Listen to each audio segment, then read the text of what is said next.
E a gente vai começar falando, então, meninos, sobre o Deltan Dallagnol, que ganhou essa semana um destaque nas mídias com um post de fake news. Até o William trouxe esse post aqui ontem, né? Ele falando que essa PL da fake news vai censurar a Bíblia. Vejam só que absurdo. E aí o Rafael fez um post interessantíssimo no Twitter que dizia assim, né, Rafael? Abri aspas aqui para vocês, mas a gente vai colocar aí também depois. O pensamento de Deltan Dallagnol. Colossenses 3:18. Vós, mulheres, estáis sujeitas ao vosso marido, como convém no Senhor. Efésios 5:22-24. O marido é a cabeça da mulher, assim como Cristo é a cabeça da igreja. Sujeitai-vos a vosso próprio marido. É difícil ler essa passagem ligada ao tweet dele, sem embrulhar o estômago, eu confesso para vocês. Mas vamos lá, então. Bom dia para vocês, meninos, sejam bem-vindos. Quero começar contigo, então, Rafael. Quem é Deltan Dallagnol e como é que você vê o comportamento dele como deputado? E, por favor, quero te ouvir também sobre esse tweet. Bom dia. Oi, bom dia, pessoal. Obrigado pelo convite. Pois é, Deltan, quando postou aquela bobageira sobre o PL das fake news cercear a liberdade religiosa, citou alguns versículos bíblicos e, na verdade, quem foi atrás de ver que versículos eram esses foi o Chico Alves, colunista do UOL, e ele colocou alguns deles numa coluna, essa coluna que eu retuitei. Mas essa relação do Deltan com o bolsonarismo evangélico vem de muito tempo. Ainda ano passado, maio do ano passado, na campanha dele, na pré-campanha dele para deputado federal, ele participou de um encontro lá em São Paulo com Adamares Alves, André Mendonça, um deputado estadual acusado de misoginia, acusado de improbidade administrativa em São Paulo. Então, assim, o que a gente pode dizer do Deltan é que ele é um cara bastante, enfim, demagogo, né? Ele fala muito, mas não cumpre o que fala. Demore, você agora, por favor, vamos te ouvir também. Bom dia. Bom dia, bom dia. É que eu já estou contigo desde muito cedo, já pulei até o bom dia. O Chico estava comprando. Aliás, Chico, eu tenho uma camiseta muito parecida com esse seu quadro aí. A minha camiseta tá toda a realeza do jogo de xadrez de um lado e todos os peões do outro. Assim, eu vou te mandar essa camiseta para você usar também. Muito parecido com esse seu quadro. Esse quadro aqui é o desenho do Aroeira. Muito bom. Nosso grande cartunista que faz os cartões lá também do 247. Grande amigo, grande Aroeira. Sensacional. É isso, mas siga. Não, desculpa, só fazer esse comentário, mas eu fazer um comentário antes de fazer uma pergunta para o Rafa. O Deltan Dallagnol, ele está... Presta atenção no que eu vou falar agora para o pessoal que está assistindo isso aí. O Deltan Dallagnol está a uma peruca do Nicolas Ferreira, tá? Para vocês terem uma ideia. O Deltan Dallagnol, o Moro Martins... Tarja, gente, tarja. É muito boa essa frase. A uma peruca do Nicolas Ferreira. Outra frase.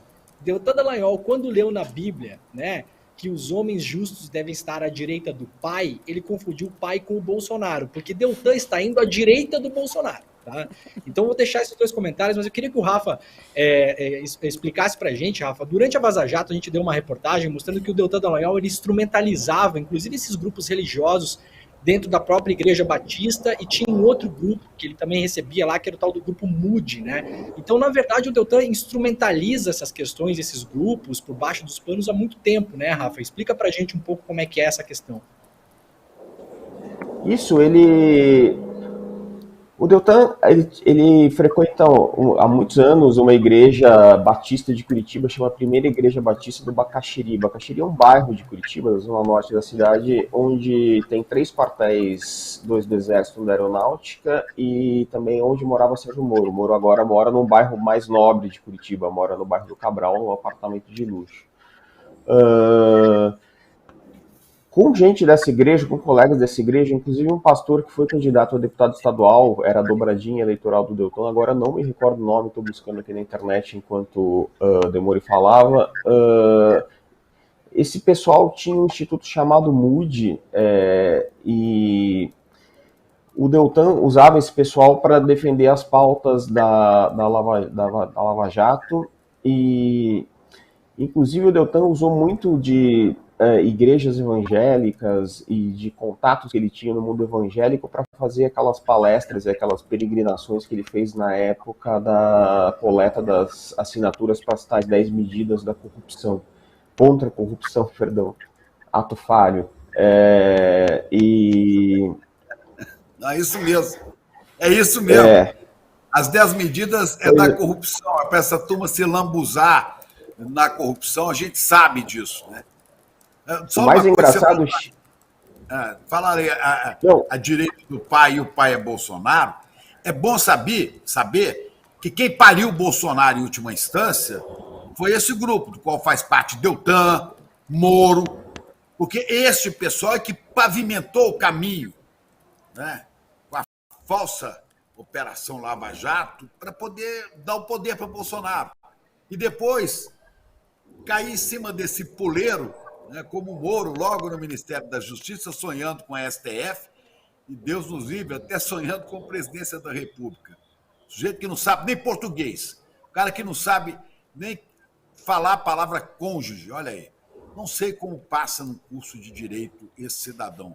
E o Dallagnol, esse menino, junto, né? Ele, os filhos de Januário, né, Demore, vocês se lembram tanto disso, né? Todos esses filhos de Januário que pavimentaram o caminho para meter o Brasil nesses 4 anos de trevas absolutas, né? Com pelo menos 700 mil mortos por causa de Covid e mais outros tantos mil pela violência, pelo ódio destilado, espalhado pelo país. Mas fala aí, Rafael, que eu interrompi. Não, imagina, uma coisa divertida das 10 medidas é que uma delas previa que provas obtidas ilegalmente poderiam ser usadas em processos judiciais desde que obtidas de boa fé. Tivessem elas sido aprovadas, as mensagens da Vaza Jato, que só não levaram esse pessoal para os tribunais porque justamente foram obtidas por uma invasão ilegal no aparelho de telefone celular, poderiam ser usadas para processá-los, né, Demore? Exatamente. A gente tem sorte, o Deltan tem sorte que isso não passou, né? Agora, a questão da instrumentalização da fé é o que o Rafa falou, o Deltan usou isso muito tempo durante a Lava Jato, ele viajou, ele fez uma espécie de tour, né? Como se fosse um artista mesmo, né? Pelas igrejas, ele tinha uma pessoa dentro da igreja, que era a pessoa que era responsável só por cuidar da agenda dele nas visitas a igrejas, para vocês terem uma ideia. E isso tudo, gente, vamos deixar uma coisa bem clara aqui, para não parecer que a gente está incorrendo em algum tipo de preconceito religioso. Ele não estava usando o cidadão Deltan Dallagnol, o crente, né, o credente em Deus, para falar em igrejas. Ele estava usando o cargo de promotor, procurador público, um cargo que foi aberto pela sociedade civil. Nós criamos o Ministério Público Federal. Nós, a sociedade civil, criou o Ministério Público Federal. Nós abrimos uma vaga de emprego para que esse senhor ocupasse essa vaga de modo temporário. E ele usou essa vaga para fazer essas peregrinações por igrejas. Já na época, Rafa, você vai lembrar bem, nós demos uma reportagem, você pode falar sobre isso também, para as pessoas. Fala um pouco sobre a reportagem que a gente deu do Deltan Dallagnol falando com ele próprio, né? Nas mensagens nas quais ele já falava que seria candidato talvez ao Senado na época, né, Rafa? Isso, exato. Estou até abrindo essa matéria aqui. E além de... Ele fala consigo mesmo, né, porque ele usava o recurso de mandar mensagens... na verdade, não era nem... Acho que nem existia na época o recurso de você mandar mensagem para você mesmo, mas ele tinha 2 aparelhos, ele devia mandar mensagem do celular funcional ao celular privado dele, e ele mandava pensamentos, assim. Foi num desses que ele fez um longo raciocínio sobre se seria viável uma candidatura dele ao Senado, e ele concluiu que ele seria eleito facilmente, assim. E é verdade, naquele momento provavelmente seria. E além disso, Demore, você lembra que ele via a necessidade do Ministério Público Federal, ou pelo menos do que ele considera que é o Ministério Público Federal, da visão dele, do papel do Ministério Público Federal, lançar um candidato por estado. Ou seja, era uma evidente partidarização de um órgão público, que em tese apolítico, apartidário, enfim, E hoje Deltan é deputado federal, ele acabou tendo que baixar um pouco o patamar do sonho eleitoral dele. E Moro, que também sonhou ser presidente, é senador, mas estão os dois eleitos, graças à Lava Jato, que também elegeu o Bolsonaro, como bem o Chico pontuou. Exato. Isso tudo para lembrar, o Vivian e o William, antes de voltar para vocês aí, que essas conversas que a gente está falando, elas não são as conversas durante a campanha eleitoral do Deltan. Isso são conversas que aconteceram no miolo da Lava Jato, no auge da Lava Jato, quando ninguém tinha acesso a isso, né?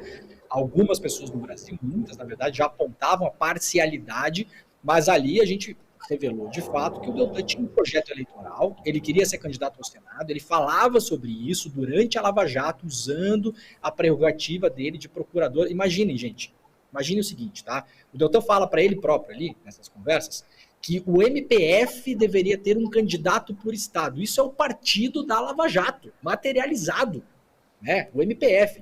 E para além disso, o Deltan, ele era um cara que na época tinha poderes, por exemplo, de abrir, as pessoas não sabem disso, acho importante a gente falar, Chico, um procurador federal, ele pode abrir investigações sem autorização judicial, vocês sabiam disso? Ele abre um negócio chamado PIC, que é um processo de investigação.